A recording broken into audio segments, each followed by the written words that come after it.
Hello everyone, this is my website for the nonprofit project.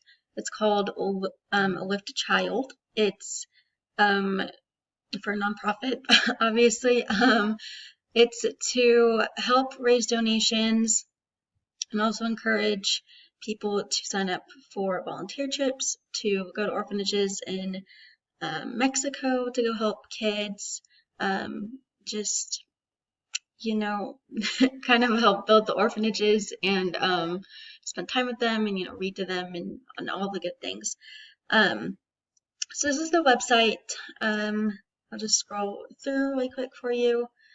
A lot of my main design decisions were based around color. I really loved the color activity that we did at the beginning of the semester, kind of like picking out colors and kind of what they meant emotionally. I thought that was really cool. So I loved kind of messing with the colors, seeing like where to put things, how to stagger them, so it looked very visually appealing. I really enjoyed making the logo. That was fun.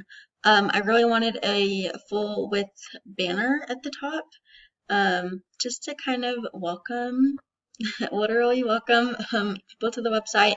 And then another picture, some subtitles, and then I wanted to have a frequently asked questions just because I think that that's really useful to have on a homepage.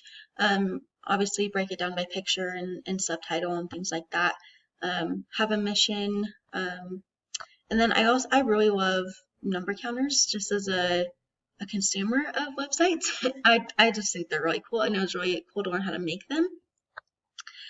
One thing I learned the most is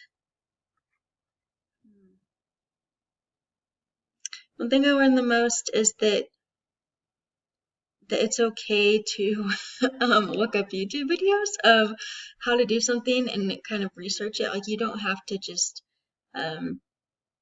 give up or try something else. Like, if you really want to make something work for your design, how you as the designer feel like it would be best, you can make it work. And I found myself looking up a lot of YouTube videos to do this project, and it was so helpful. And the tutoring resources, where everybody could kind of give input and feedback, was also really helpful. So I really appreciated that.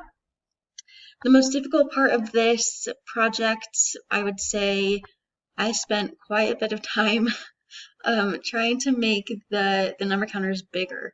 The default size was actually really tiny, and I wanted them bigger, and so I had to really kind of mess around with the inspect tool and try different things with that. So it was so gratifying to finally figure out how it worked and what I was doing wrong and kind of move forward from there.